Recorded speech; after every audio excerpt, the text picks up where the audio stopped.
ஆண்டவரும் ரட்சகருமான இயேசு கிறிஸ்து நாமத்தினாலே உங்கள் யாவரையும் இந்த நாளினுடைய தியானத்திற்குள்ளாக அழைக்கிறேன். வாசித்த வேத பகுதியிலே உபாகமத்தின் புத்தகம் 8ஆம் அதிகாரம் 2வது வசனத்தை நாம் வாசிக்கும் போது, உன் தேவனாகிய கர்த்தர் உன்னை சிறுமைப்படுத்தும்படிக்கும் தம்முடைய கட்டளைகளை நீ கைக்கொள்வாயோ கைக்கொள்ள மாட்டாயோ என்று அவர் உன்னை சோதித்து உன் இருதயத்தில் உள்ளதை நீ அறியும்படிக்கும் உன்னை இந்த 40 வருஷம் அளவும் வனாந்தரத்திலே நடத்தி வந்த எல்லா வழியையும் நினைப்பாயாக. மிக அழகாக சொல்லப்பட்ட ஒரு பகுதி இது. இந்த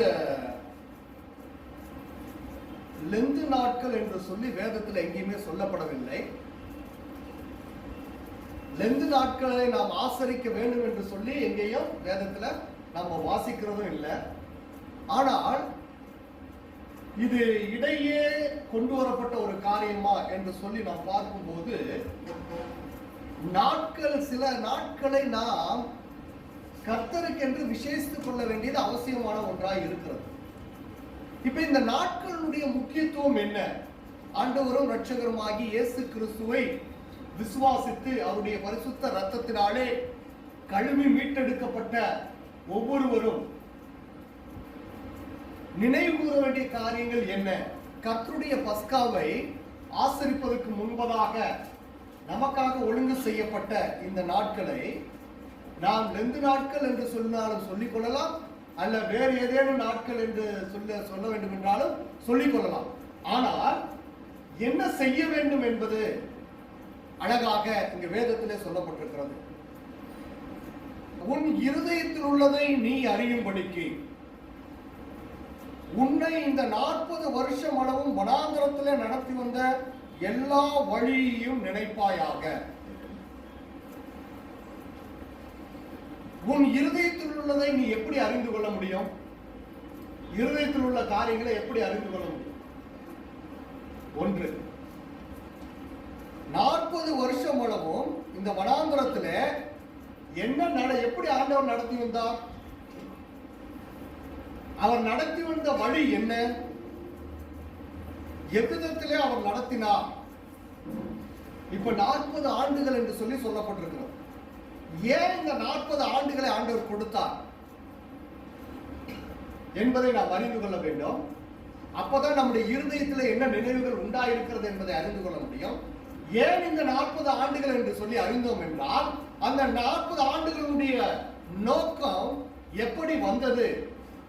அது தண்டனை காலமா, அல்லது கிருபையின் காலமா, அல்லது ஆண்டவர் நமக்காக கொடுத்திருக்கிற சோதனையின் காலமா,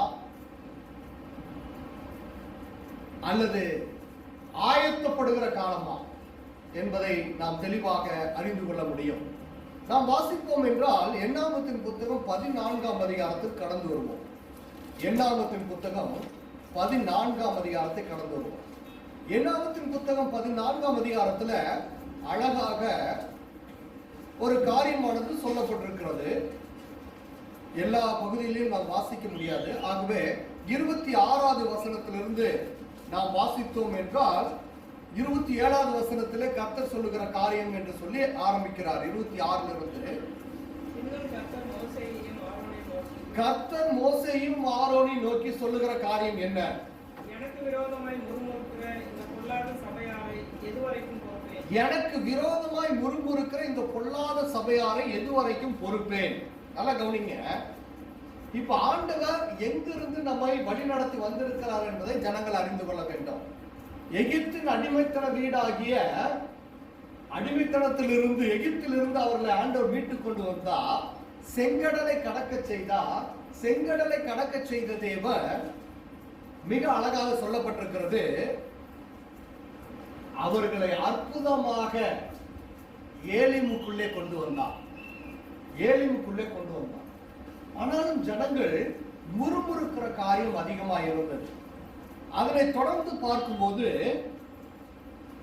இஸ்ரவேல் புத்திரர் எனக்கு விரோதமாய் முறுமுறுக்கிறதை கேட்டேன்.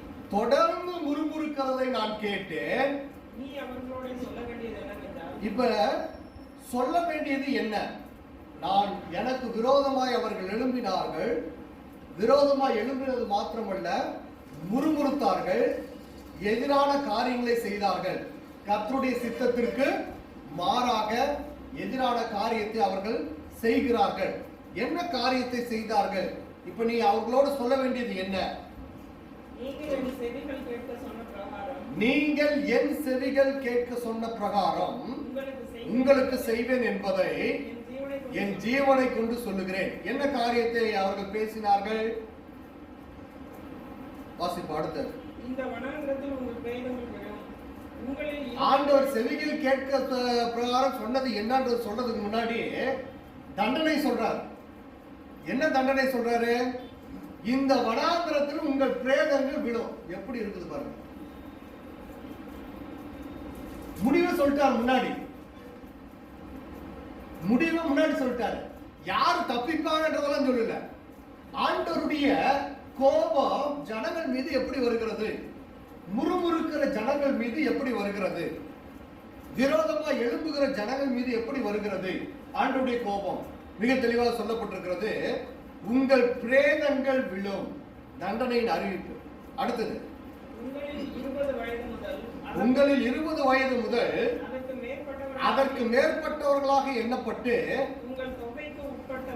உங்கள் தொகைக்கு உட்பட்டவர்களும் எனக்கு விரோதமாய் முறுமுறுத்திருக்கிறவர்களுமாகிய அனைவரின் பிரேதங்களும் விடும். நல்லா கவனிங்க. 20 வயது தொடங்கி அதுக்கு மேற்பட்ட அத்தனை பேருடைய பிரேதங்களும் விடும். ஏன்னா எல்லாரும் சேர்ந்துதான் முறுமுறுத்தீங்க, எல்லாரும் சேர்ந்துதான் எனக்கு விரோதமாய் நீங்கள் எழுப்பினீர்கள். அத்தனை பிரேதங்களும் விடும். அடுத்தது நம்ம பார்த்தோம்னா யார் அந்த இடத்துல பாதுகாக்கப்படுகிறார்கள் என்று சொல்லி சொல்லப்படுகிறது. 30வது வசனத்துல எப்புனேயின் குமாரன் காலேபும் நூனின் குமாரன் யோசுவாவும் தவிர. இப்போ வயது வந்து வளர்ந்தவர்களில 2 பேர் கொடுக்கிறார். எப்புனேயின் குமாரனாகி காலேபு, நூனின் குமாரன் யோசுவா. இந்த 2 பேரை தவிர வயது வந்தவர்கள் ஒருத்தர் கூட தப்பிக்க மாட்டாங்க. எல்லாரும் இங்கே செத்து போயிடுவாங்க அப்படின்னு.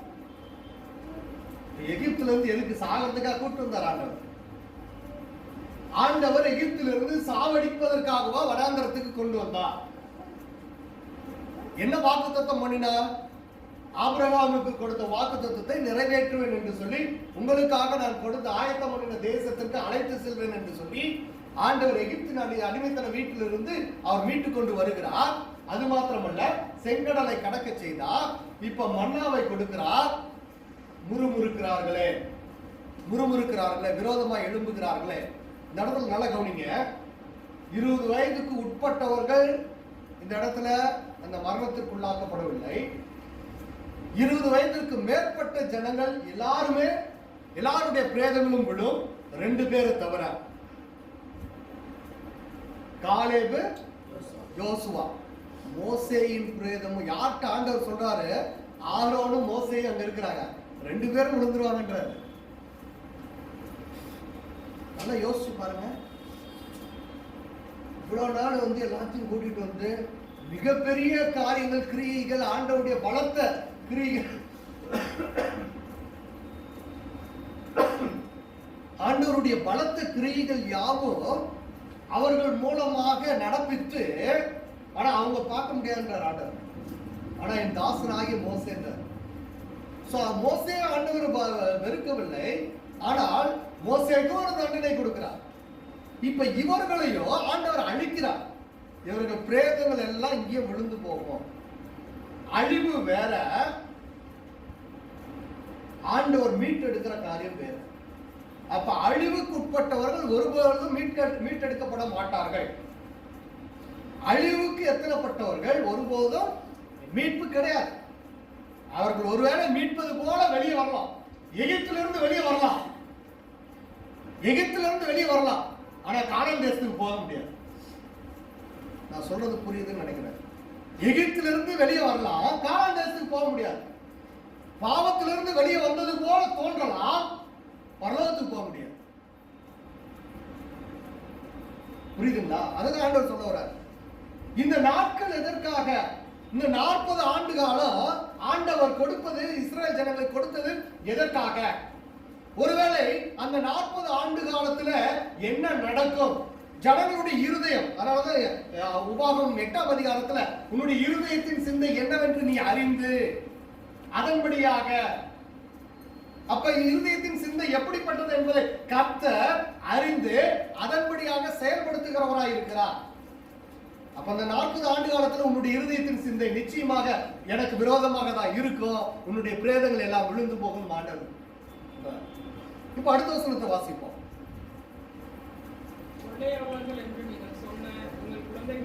கொள்ளையாவார்கள் என்று நீங்கள் சொன்ன உங்கள் குழந்தைகளையோ நான் அதில் பிரவேசிக்க செய்வேன். இப்ப எங்களுடைய குழந்தைகள் எல்லாம் அமலேக்கியர்களும் மற்றவர்களும் பெலிஸ்தியர்களும் கொள்ளையா கொண்டு போயிருவாங்களே அப்படின்னு சொன்ன அவர்களை நான் கானான் தேசத்துக்கு கொண்டு போவேன். நீங்கள் அசட்டை பண்ணின தேசத்தை அவர்கள் கண்டறிவார்கள். எப்படி அசட்டை பண்ணினீர்கள்? எந்த விதத்தில் அசட்டை பண்ணினீர்கள்? பெரியவர்களாகிய நீங்கள் எந்த விதத்தில் அசட்டை பண்ணினீர்கள்? வாசிங்க, கீழே இருக்கிறது. அடுத்த வசனம். அசட்டை பண்ணின யாருடைய பிரேதங்களும் இந்த வனாந்தரத்தில் விழும்,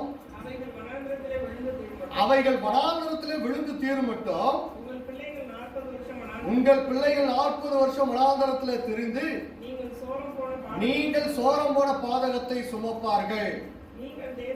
இப்ப கவனிங்க, இப்பதான் காரணத்தையே சொல்றாரு. இதுவரைக்கும் காரணத்தை சொல்லல, முதல்ல தீர்ப்பு சொல்லிடுறாரு. தீர்ப்பு சொல்லப்பட்டு விட்டது. என்ன தண்டனை?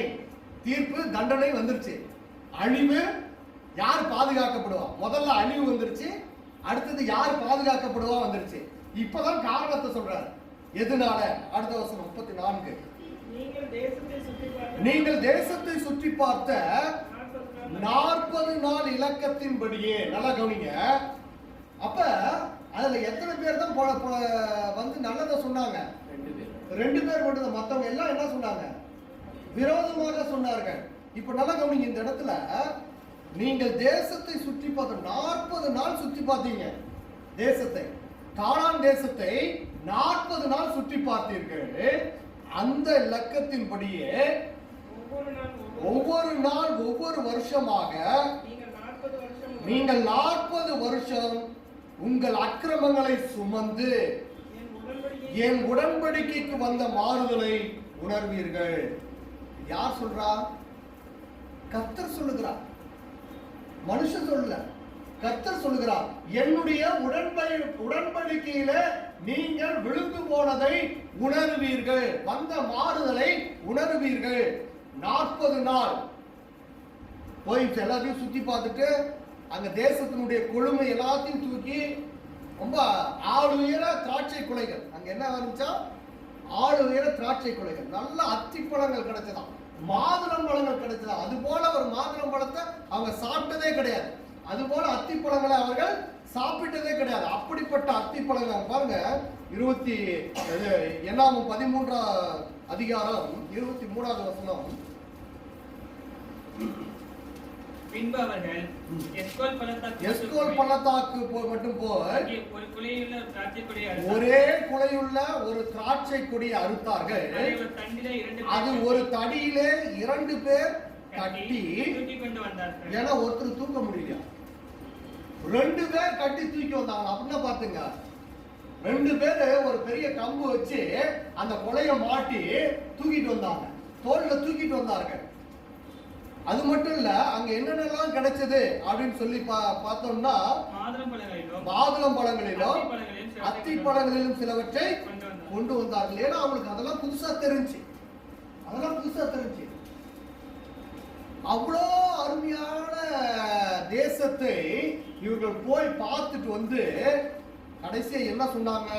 32வது வசனம், 13ஆம் அதிகாரம் 32வது வசனம். அந்த தேசம் தன் குடிகளை பட்சிக்கிற தேசம், தன் குடிகளை பட்சிக்கிற தேசம். நாங்கள் அதிலே கண்ட ஜனங்கள் எல்லோரும் மிகவும் பெரிய ஆட்கள். அங்க இருக்கிற ஜனங்கள்லாம் ரொம்ப பெரியவங்க. அங்கே ராட்சத பிறவியான ஏனாக்கின் குமாரனாகிய ராட்சதரையும் கண்டோம்.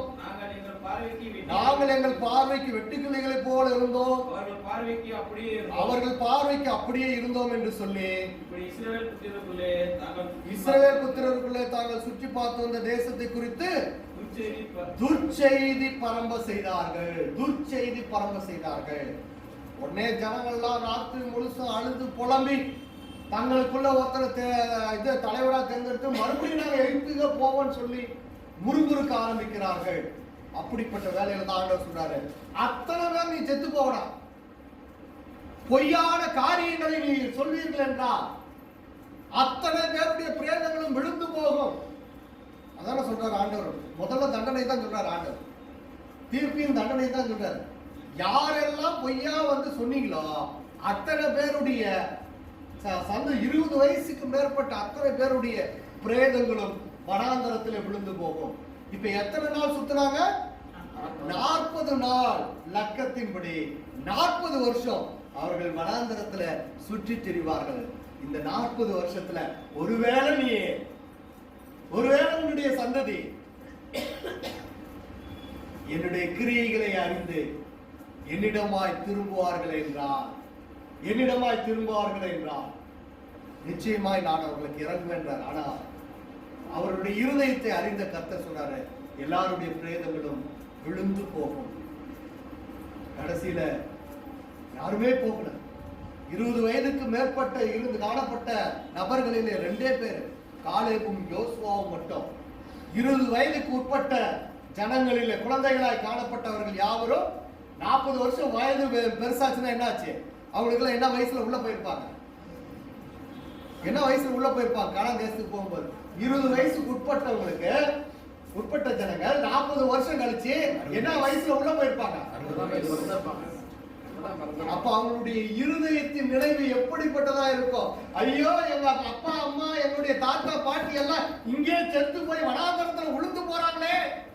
ஏன் வனாந்தரத்துல விழுந்து போவதனுடைய காரணம் என்ன?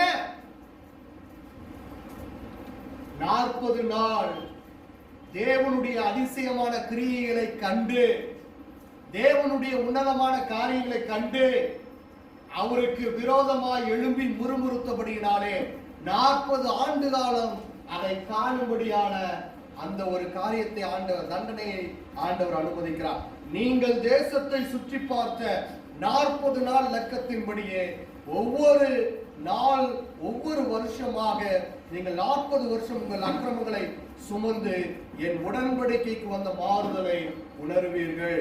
35வது வசனம் சொல்லுகிறது, கர்த்தராகிய நான் இதை சொன்னேன், எனக்கு விரோதமாய் கூட்டம் கூடின இந்த பொல்லாத சபையார் யாவருக்கும் இப்படியே செய்வேன். பொல்லாத சபையார் யாவருக்கும் இப்படியே செய்வேன். இந்த வனாந்தரத்திலே அழிவார்கள், இங்கே சாவார்கள் என்று சொல் என்றார்.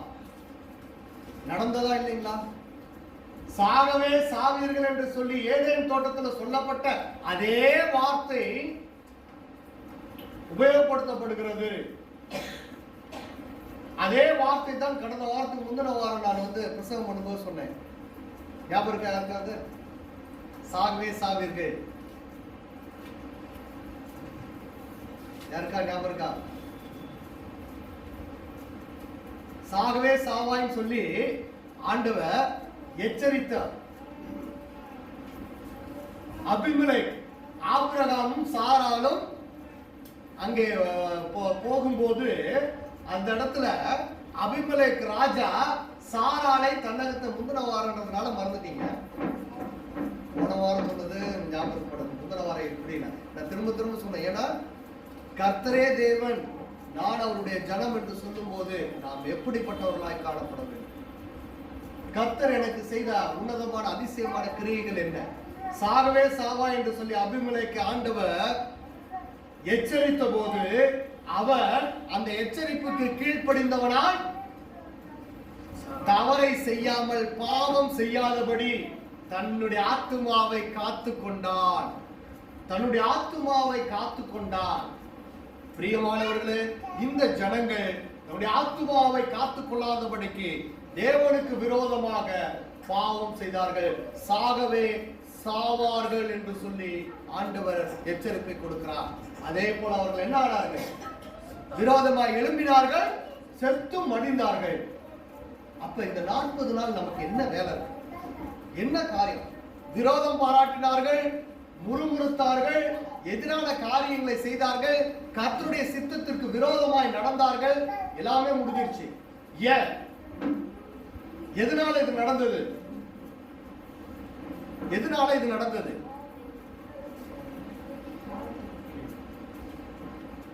தங்களை பிசாசிற்கு ஒப்பு கொடுத்தபடினாலே.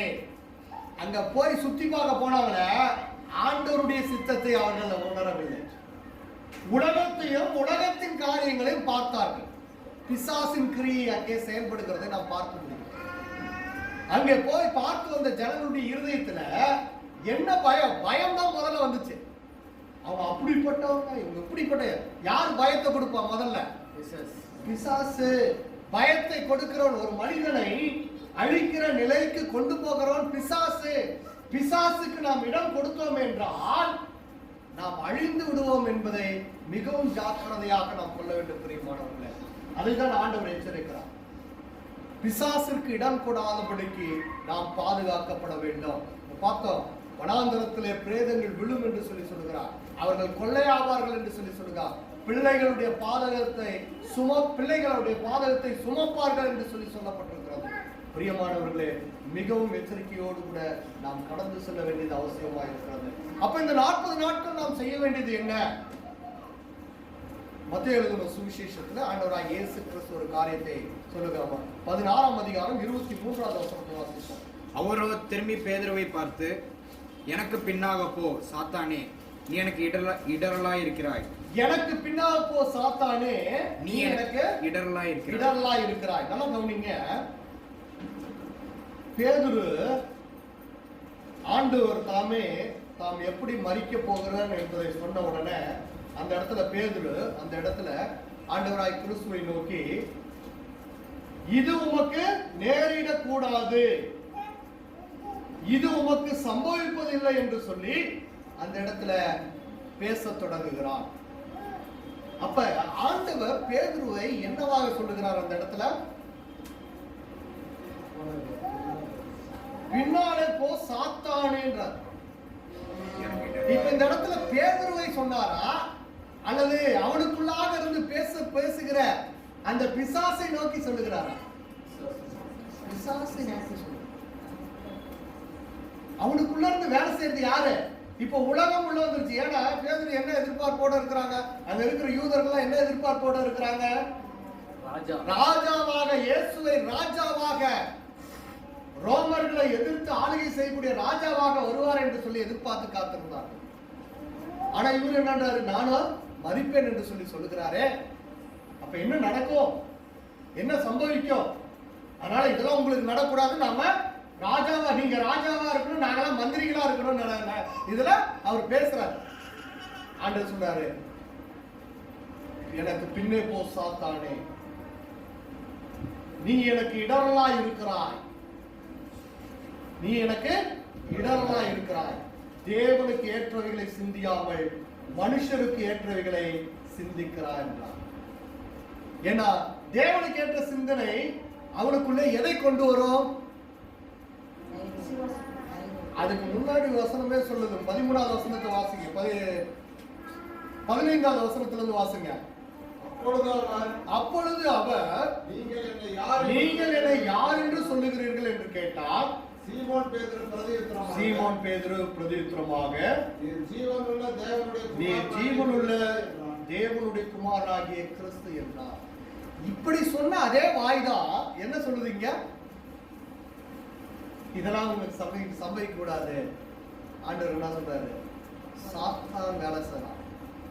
உடனே பேதுரு, சரிங்க ஆண்டவரே, சரிங்க ஆண்டவரே. அப்ப என்ன காரியங்களை சிந்திக்க வேண்டும் என்று சொல்லி சொல்லுகிறார். என்னை பின்பற்றி வர விரும்புகிறவன் தன் சிலுவை எடுத்துக்கொண்டு என்னை பின்பற்ற கடவன். அப்ப ஒருவனுக்குள்ள பிசாசின் கிரியை உள்ளே வரும் என்றால் தேவனுடைய சித்தத்திற்கு அவன் மாறாக சிந்திக்க ஆரம்பிக்கிறான், செயல்பட ஆரம்பிக்கிறான், பாவம் அவனுக்குள்ளே நுழைய ஆரம்பிக்கிறது. அதிலிருந்து வெளியே வந்தா தப்பித்துக் கொள்ளலாம், இல்லை என்றால் தப்பித்துக் கொள்ள முடியாது. ஆண்டவர் அதற்காக தான் இந்த நாட்களை நமக்கென்று ஒப்பு கொடுக்கிறார். இந்த 40 நாட்கள் ஆண்டவராகிய இயேசு கிறிஸ்துவின் பாடுகளின் வாரத்திற்கு முன்பதாக கொடுக்கப்படுகிற இந்த 40 நாட்கள் என்ன செய்ய போகிறோம், எதற்காக, என்ன காரியங்கள் நாம் செய்ய போகிறோம்? ஆண்டவர் நம்மிடத்துல மிகப்பெரிய ஒரு எச்சரிக்கை கொடுக்கிறார். பிசாசு யாரை சோதிச்சான்? இயேசுவையும் சோதிச்சான், விடல. வார்த்தையினாலதான் சோதிச்சான்.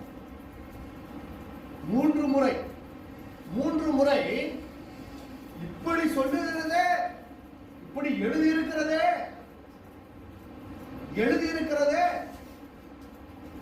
வார்த்தையை மேற்கோள் காட்டி அவன் அந்த இடத்துல இயேசுவை சோதிக்கிறவனாக கடந்து கொள்கிறான். பிரியமானவர்களே, நம்முடைய சோதனை காலத்துல நாம் எப்படிப்பட்டவர்களா இருக்கிறோம்? விழுந்து போகிறவர்களா இருக்கிறோமா? அதனாலதான் என்னவோ நிறைய பேர் வந்து ஒரு ஸ்பெஷலா ஒரு மீட்டிங் வைக்கலாம் அப்படின்னா வர முடியறதில்ல. வருவதற்கு பல தடைகள். இதே வேற ஏதாவது ஃபங்க்ஷனு இல்லை வேற எங்கேயா போகணும் அப்படின்னா எல்லாம் அதுக்குன்னு நேரம் ஒதுக்கி போயிடுறாங்க. ஆனா ஒரு சிறப்பு கூட்டம் அப்படி வைக்கலாம்னா எத்தனை பேர் வர முடியுது? எத்தனை பேர் அந்த வேதத்தை தியானிக்க நாம் கடந்து வர முடிகிறது? ஆண்டவர் தாமே நம்மை இந்த நாளில் கேட்கிறவராக இருக்கிறார். 40 நாட்கள் லக்கத்தின்படியே உன்னுடைய சந்ததி அந்த பாரத்தை சுமக்கும். வனாந்தரத்திலே நடத்தி வந்த எல்லா வழியையும் நினைப்பாயாக. உபாகமத்தின் புத்தகம் 8ஆம் அதிகாரம் 2வது வசனத்திலே நாம் வாசித்த அந்த காரியத்தை, இப்ப நம்ம என்ன காரியத்தை நினைக்கிறவர்களாய் கடந்து போக வேண்டும்? உபாகமத்தின் புத்தகத்தில் சொல்லப்பட்ட விதமாக பிரியமானவர்களே, நாம் எப்படிப்பட்ட காரியத்தை சிந்திக்க போகிறோம்? தேவனாகிய கர்த்தர் உன்னை சிறுமைப்படுத்தும்படிக்கு தம்முடைய கட்டளைகளை நீ கை கொள்வாயோ கை கொள்ள மாட்டாயோ என்று அவர் உன்னை சோதித்து.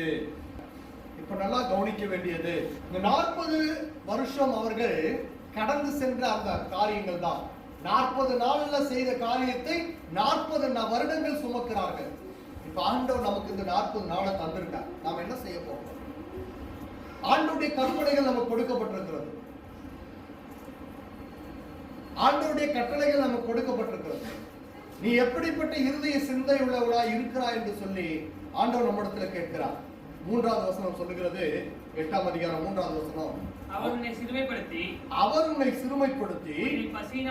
உன்னை பசியினால் வருத்தி மனுஷன் அப்பத்தினால் மாத்திரமல்ல கர்த்தருடைய வாயிலிருந்து புறப்படுகிற ஒவ்வொரு வார்த்தையினாலும் பிழைப்பான் என்பதை உனக்கு உணர்த்தும்படிக்கு நீயும் உன் பிதாக்களும் அறியாதிருந்த மன்னாவினால் உன்னை போஷித்தார். நல்லா கவனிங்க. இப்ப 40 நாள் செய்த துரோகத்துக்காக 40 வருஷம் சுமக்கிறார்கள் பாரத்தை. இப்ப என்னத்தை நான் உனக்கு கொடுக்கிறேன்றாரு? பசியினால உன்னை வருத்தி உனக்கு என்னத்தை தருவேன்? மன்னாவினால போஷிப்பேன். அந்த மன்னா உனக்கு எப்படி இருக்குதா? 4வது வருஷம். இந்த 40 வருஷமும் உன்மேல் இருந்த வஸ்திரம் பழையதாய் போகவும் இல்லை, உன் கால் வீங்கவும் இல்லை. உன்மேல் இருக்கிற வஸ்திரம் பழசா போறது கூட அந்த மண்ணை அனுமதிக்கல. அந்த மண்ணா சாப்பிட்டு உடம்பு பெருத்து போலன்றார். துணி 40 வருஷம் ஒரே துணி நீ போட்டுட்டு இருந்தனாலும் உனக்கு ஒண்ணும் ஆகல, அது கிழிஞ்சு போகல, பழசா போகல. அப்ப நாம் எது மேல் கவனம் வைக்க வேண்டும்? எப்படிப்பட்ட சிந்தையுடையவர்களா இருக்க வேண்டும் என்று சொல்லி வேதம் நமக்கு போதிக்கிறது. அப்ப ஆண்டவர் நம்மை அழைத்திருப்பதனுடைய நோக்கம் என்ன? எந்த நோக்கத்திலே நாம் கடந்து செல்கிறவர்களா இருக்கிறோம்? பிரியமானவர்களே, தேவன் கொடுக்கிற வண்ணமாக, தேவன் நமக்கு கொடுத்திருக்கிற வண்ணமாக நம்முடைய இருதயத்துல அவருடைய வழியை நினைக்க வேண்டும். 40 ஆண்டு காலம் என்ன எப்படிப்பட்ட காரியங்களை அவர்கள் அனுபவித்தார்கள், வனாந்திர வாழ்க்கையில எப்படிப்பட்ட காரியங்களை அவர்கள் அனுபவித்தார்கள் என்பதை நினைத்து பார்க்க வேண்டும். 40 நாள் சும்மா இல்ல, 40 நாள் வெறுமனே நாம் கடந்து செல்வதற்காக அல்ல, அதற்காக தான் ஆண்டவர் இந்த நாட்களை நமக்கென்று ஆயத்தப்படுத்தி தருகிறார். பிரியமானவர்களே, ஒருவேளை நாம் பலவிதமான வேலைகளினாலும் பலவிதமான நம்முடைய உலக காரியங்களினாலும் நம்மை நாமே ஈடுபடுத்திக் கொள்வோம் என்றால் ஆண்டவர் எதிர்பார்க்கிற அந்த மனம் திரும்புதலின் காரியம் நமக்குள்ளே வராது. ஆண்டவர் சொல்லுகிற வண்ணமாக உனக்கு உணர்த்தும்படிக்க 3வது வசனத்தை வாசிக்கும் போது நாம் பார்க்கிறோம், ஆண்டவருடைய கர்த்தருடைய வாயிலிருந்து புறப்படுகிற ஒவ்வொரு வார்த்தையினாலும் பிழைப்பான் என்பதை உனக்கு உணர்த்தும்படிக்கு நீயும் உன் பிதாக்களும் அறியாதிருந்த மன்னாவினாலே உன்னை போஷித்தார். இப்ப அந்த மன்னா எதுன்றது நம்ம அறிந்திருக்கிறோமா இல்லையா? உன் பிதாக்கள், நீயும் உன் பிதாக்களும் அறியாதிருந்த மன்னாவினாலே உன்னை போஷிக்கிறார். ஆனா நமக்கு தெரியுமா தெரியாதா அந்த மன்னா எது என்பதை நாம் அறிந்திருக்கிறோமா இல்லையா? யோவான் சுவிசேஷம் 1ஆம் அதிகாரத்தில் நாம் வாசிக்கிறோம், அந்த வார்த்தை மாம்சமாகி கிருபையினாலும் சத்தியத்தினாலும் நிறைந்தவராய் நமக்குள்ளே வாசம் பண்ணினார். அப்ப வனாந்தரத்தில் கொடுக்கப்பட்ட அதே மன்னா இன்று நமக்கும் கொடுக்கப்படுகிறது. வனாந்தரத்தில் கொடுக்கப்படுகிற அதே வார்த்தை இன்று நமக்கும் கொடுக்கப்பட்டிருக்கிறது. இந்த வார்த்தையை நான் புசித்தேனானால், இந்த வார்த்தையை நான் புசித்தேனானால் நான் என்ன அடைய மாட்டேன்? பெருத்து போக மாட்டேன். என்னுடைய வஸ்திரம் என்ன ஆகாது? கிழிந்து போகாது, பழசாகாது, கிழிந்து போகாது. என் கால் என்ன ஆகாது? வீங்கி போகாது. எனக்கு புது செருப்பு தேவையில்லை. அவங்க வளர்ந்த போது செருப்பும் கூடவே வளர்ந்துட்டு போடுச்சான். சின்ன பிள்ளைங்களாம் எத்தனை வருஷம் ஆச்சு? 20 வயசுக்கு உட்பட்டவர்களாம் வளர்ந்து எத்தனை வருஷம் வந்துட்டாங்க? 60 ஆயிடுச்சு. அவங்க கால் அப்படியே சின்னதாவே இருக்குமா? பெருசா இருக்கும். செருப்பு என்னவாயிருச்சு? தேஞ்சு போச்சா? கிழிஞ்சு போச்சுன்னா என் வனாந்தரத்துல யாரு செருப்பு தேய்ச்சி தரது? பெரிய ஃபேக்டரியா உருவாக்க முடியாது. என்ன நடந்தது? ஆண்டவர் அவர்களை பாதுகாத்தார். பிரியமானவர்களே, அதற்காக தான் ஆண்டவர் சொல்றார், நீ உனக்கு உணர்த்தும்படிக்கு, நீ அறியும்படிக்கு என் வழியை நீ நினைப்பாயாக. அப்ப என்னிடத்துல நீ திரும்பாத பட்சத்துல நான் உன்னை என்னிடமாய் கொள்ள முடியாது. நான் ஆயத்தம் பண்ணின ஆசீர்வாதத்தை நீ ருசி பார்க்க முடியாது. அதுதான் எபிரேயத்துல நம்ம படிக்கிறோம், ஷுவா. ஷுவா என்கிற வார்த்தை திரும்புதல். திரும்புதல். நான் சென்று கொண்டிருக்கிற பாதையிலிருந்து திரும்புதல். நான் சென்று கொண்டிருக்கிற பாதை உலகத்தின் பாதை. நான் சென்று கொண்டிருக்கிற பார்வை, நான் சிந்திக்கிற பார்வை உலகத்தின் பார்வை. நான் யோசித்துக் கொண்டிருக்கிற காரியங்கள் உலகத்தின் சிந்தனைகள். இந்த காரியத்திலிருந்து டெஷுவா என்று சொல்லி அழைக்கப்படுகிற மனம் திரும்புதலுக்கு ஆண்டவர் நம்மை அழைக்கிறார். ஷுவா என்கிற வார்த்தையிலிருந்து தான் என்ன வருகிறது? டெஷுவா என்கிற வார்த்தையானது வருகிறது. மனம் திரும்புதல். அப்ப மனம் திரும்புகிறேன் என்றால் அந்த இடத்துல ஆண்டவர் நம்மை கொண்டு வந்து எதற்காக நிறுத்துகிறார்? எதிரண்டைக்கு நிறுத்துகிறார். எங்க வந்து நிற்க அழைக்கிறார் ஆண்டவர்? டெஷுவான முதல் எழுத்து சொல்லப்பட்டிருக்கிறது தவ். தவ் என்கிற எழுத்து முதலாவதாக கொடுக்கப்பட்டிருக்கிறது. யாரிடத்தில் திரும்ப வேண்டும்? ஷுவா என்கிற வார்த்தை திரும்புதல். டெஷுவா என்கிற இடத்துல முதல் எழுத்து டி ஆனது சேர்க்கப்படுகிறது. தவ் என்கிற எழுத்தானது அந்த முதலாவது சேர்க்கப்படுகிறது. அதனுடைய பொருள் என்ன? வேர்ட் பிக்சர், அடையாளம், கிராஸ். தவ் என்கிற எழுத்தினுடைய தவ் என்கிற எழுத்தினுடைய வேர்ட் பிக்சர் அடையாளம் என்ன? முடிவு அல்லது சிலுவை. சிலுவை.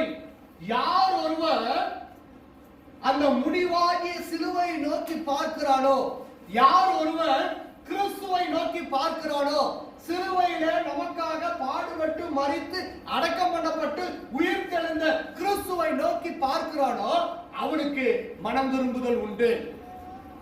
ஷுவா திரும்புதல், டெஷுவா கர்த்தரிடமாய் மனம் திரும்புதல், கிறிஸ்துவிடமாய் திரும்புதல். கிறிஸ்து நமக்காக சிலுவையிலே பாடுபட்டு மரித்து அடக்கம் பண்ணப்பட்டு உயிர் தெழுந்த காரியத்தை நோக்கி பார்த்தல். என்னுடைய இருதயத்திலே ஆண்டவர் நடத்தி வந்த வழியை நோக்கி பார்த்தல். உணர்த்தும்படிக்கு, நான் உணர்த்தப்படும்படிக்கு அங்கே நான் வழி நடத்தப்பட வேண்டும். இந்த 40 நாட்கள் அதற்காக ஆண்டவர் கொடுக்கிறார். இது வேதத்தில் சொல்லப்பட்ட நாட்கள் அல்ல, ஒரு முறைமையும் அல்ல. ஆனால் வேதத்தில் என்ன சொல்லப்பட்டிருக்கிறது? 2வது வசனத்தில் நாம் படிக்கும் போது, நான் நடத்தி வந்த எல்லா வழியையும் நினைப்பாயாக. அப்ப கிறிஸ்து எனக்காக பாடுபட்டு மரித்து அடக்கம் பண்ணப்பட்டு உயிர் தெழுகிற அந்த சம்பவத்திற்கு முன்பதாக பாரம்பரியமாக இந்த ஒரு வழிமுறையானது கொண்டு வரப்பட்டிருக்கிறது. இந்த 40 நாட்களும் வனாந்தரத்தில் ஜனங்களை ஆண்டவர் வழிநடத்தி வந்த ஒவ்வொரு காரியத்தையும் நீங்கள் சிந்தியுங்கள். ஒவ்வொரு காரியத்தையும் சிந்தியுங்கள். ஆண்டவர் எகிப்திலிருந்து மீட்டுக் கொண்டு வந்த காரியத்தை சிந்தியுங்கள். செங்கடலை கடந்ததை சிந்தியுங்கள். ஏலிமுக்குள்ளே கடந்து வந்ததை சிந்தியுங்கள். சீனாய் மலையில ஆண்டவர் கொடுத்த வார்த்தைகளை சிந்தியுங்கள். அந்த வார்த்தைக்குள்ளாக நீங்கள் கடந்து வாருங்கள். ஆண்டவருடைய கற்பனைகளுக்கு கீழ்ப்படிந்து நடங்கள். ஆண்டவர் உங்களை மன்னாவினாலே போஷித்தாரே, அதை நீங்கள் சிந்தியுங்கள். காளைகளினாலே போஷித்தாரே சிந்தியுங்கள். அவர்களுடைய வஸ்திரங்கள் கிழிந்து போகாமல் இருந்தது, அதனை சிந்தித்துக் கொண்டிருங்கள். அவருடைய கால்கள் வீங்காமல் இருந்ததை சிந்தித்துக் கொண்டிருங்கள். ஒருத்தரும் நோய்வாய்ப்பட்டு சாகல. எப்ப நான் கடிபட்டு செத்து போனாங்க? ஒரே ஒரு இடம் கடிபட்டு செத்தது பாம்புதான். ஏன் அதான் ஏன் செத்து போனாங்க அந்த இடத்துல? அங்கேயே ஆண்டவருக்கு விரோதமாக ஆண்டவர் எடுக்கக்கூடாதுன்னு சொன்ன காரியத்தை அவர்கள் எடுத்தார்கள். ஆண்டவர் தொடக்கூடாதுன்னு சொன்ன காரியத்தை தொட்டார்கள், மடிந்து போனார்கள். சிந்தியுங்கள். சிந்திக்க வேண்டிய காரியம் ஏராளமாய் இருக்கிறது. அதன் பிறகு நல்ல வழி எவை என்று பார்த்து முறுமுறுப்பின் வழியிலே செல்லாதபடிக்கு, கர்த்தருக்கு விரோதமான காரியங்களை நீங்கள் செல்லாதபடிக்கு ஆண்டவரிடமாய் நடந்து வாருங்கள். மன்னாவினாலே ஆண்டவர் நம்மை போஷிக்கிற தெய்வம், நம்மை போஷிக்கிற தெய்வம். அவர் ஒருபோதும் நம்மை கைவிடுகிற தேவன் அல்ல. பாவத்தின் அடிமைத்தனத்திலிருந்து மீட்டுக் கொண்டு வந்த தேவன் நிச்சயமாக நமக்காக நித்திய கானானை பரலோகத்தை நமக்கு வைத்திருக்கிறார். இஸ்ரவேல் ஜனங்க எகிப்தின் அடிமைத்தன வீட்டிலிருந்து மீட்டுக் கொண்டு வந்தார். எல்லா ஜனங்களும் வெளியே கொண்டு வரப்பட்டார்கள். ஆனா எல்லாரும் கானானுக்குள்ள போனாங்களா? இல்ல. 20 வயதுக்கு உட்பட்ட ஜனங்களை தவிர மற்ற எல்லாருமே, காலேபும் யோசுவாவையும் தவிர மற்ற எல்லா ஜனங்களுமே, பெரியவர்கள் எல்லாருமே செத்து மடிந்தார்கள். நான் எல்லா காரணத்தையும் நம்ம இப்ப படிச்சாச்சு. அப்ப எல்லாரும் கானானுக்குள்ள போக முடியாது. யாரெல்லாம் கானானுக்குள்ள போகணும்னு சொல்லி ஆண்டவர் சித்தமாய் இருக்கிறாரோ அவர்கள் யாவரும் கானானுக்கென்று ஆயத்தப்படுவார்கள். பிரியமானவர்களே, ஆகவே இந்த நாளிலே நாம் கடந்து வந்திருக்கிறோம் என்றால் ஆண்டவரிடமாய் நாம் திரும்புவோம். கர்த்தருடைய வார்த்தையை தியானிப்போம். அனுதினமும் நாம் செய்ய வேண்டிய காரியம் கர்த்தருடைய வார்த்தையை நாம் தியானிப்போம். நம்முடைய ட்ரெஸ் கிழிஞ்சு போகாது, அதை குறித்து நீங்க கவலைப்படாதீங்க. ஏன்னா வானத்து பறவைகளை பாருங்கள், அவைகள் விதைப்பதும் இல்லை, அறுப்பதும் இல்லை, நூற்பதும் இல்லை, களஞ்சியத்தில் அவைகள் சேர்த்து வைப்பதும் கிடையாது. அவைகளுக்கு பிழைப்பூட்டுகிற நம்முடைய பரமபிதா நமக்கு கொடுக்க மாட்டாரா? நமக்கு செய்வாரா? எனக்கு பிரியாணி வேணும்னு நினைச்சிட்டு நான் வசனத்தை படிச்சேன்னா என்னுடைய வயிறு பிரியாணினால நிரப்பப்படும். மனாந்தரத்தில் நிரப்பப்பட்டது. அவர்கள் ருசி பார்த்தார்கள். எந்த விதமான உணவை அவர்கள் உண்ண வேண்டும் என்று சொல்லி நினைத்தார்களோ அந்த மன்னாவானது அப்படியே அவர்களுக்கு கிடைக்கப்பட்டது. அப்படியே டேஸ்டா இருந்துச்சு. மனாந்தரத்தில் ஏதுங்க வாழைப்பழம்? டைஜஷனுக்கு வாழைப்பழம் தேடினா கிடைக்குமா? கிடைக்காது. எல்லா சத்தும் அதிலே கொடுக்கப்பட்டது. காய்கறிகள், ஏது காய்கறிகள் இல்லையே, காய்கறிகளுடைய சத்து அதிலே கொடுக்க, எல்லா விட்டமின்ஸ் மினரல்ஸ் எல்லாருமே அதிலே கொடுக்கப்பட்டது. அப்ப கர்த்தருடைய வார்த்தையினாலே பிழைப்பீர்கள் என்கிற அந்த வார்த்தைக்கு கீழ்ப்படிந்து நடக்கும்போது என்னுடைய வாழ்க்கையிலே நான் பிழைப்பேன் என்கிற நம்பிக்கை எனக்குள்ளே வரும். பிரியமானவர்கள், ஆண்டவர் அதற்காக தான் நம்மை அழைத்திருக்கிறார். வெறுமனே நாம் கடந்து செல்வதற்காக அல்ல, வருடம் கடந்து செல்கிற ஒரு நாட்களாக இந்த நாட்கள் அல்ல. இந்த நாட்கள் என்னுடைய வாழ்க்கையை மாற்றுவதற்கான, நான் கர்த்தரிடமாய் திரும்புகிறதற்கான நாட்கள். இது கர்த்தருடைய வார்த்தைக்கு நான் கீழ்ப்படிந்து நடக்கிறதான ஒரு நாட்களாக எனக்கு என்றது கொடுக்கப்பட்டிருக்கிறது. கர்த்தருடைய வார்த்தைக்கு நான் கீழ்ப்படிந்தவனாய் ஆண்டவர் சொல்லுகிறவனமாக ஜனங்களை நடத்தி வந்த வழியை நான் சிந்தித்து என்னுடைய இருதயத்தில் ஆராய்ந்து பார்த்து அவருடைய வழியை யாவற்றையும் நினைப்பேன். சொல்ல முடியுமா? நாம ஆண்டுடைய பாடுகளின் வாரத்திற்கு கடந்து செல்வதற்கு முன்பதாக கொடுக்கப்பட்ட இந்த நாட்களில எத்தனை பேர் கர்த்தருடைய வார்த்தையினாலே அனுதினமும் நான் போஷிக்கப்பட வேண்டும் என்று சொல்லி நினைக்கிறோம்? இந்த நேரம் ஆண்டவரிடமாய் ஒப்பு கொடுப்போம். ஆண்டவரே, என்னை உருமாற்றும் ஆண்டவரே என்று சொல்லி கெஞ்சி கேட்போம். கடைசியாக ஒரு வசனத்தை வாசித்து நாம் முடிப்போம். 1 கொரிந்தியர் 10:13 வசனம். அப்போஸ்தலனாகிய பவுல் கொரிந்து திருச்சபைக்கு எழுதும் போது அழகாக சொல்லுகிறார்.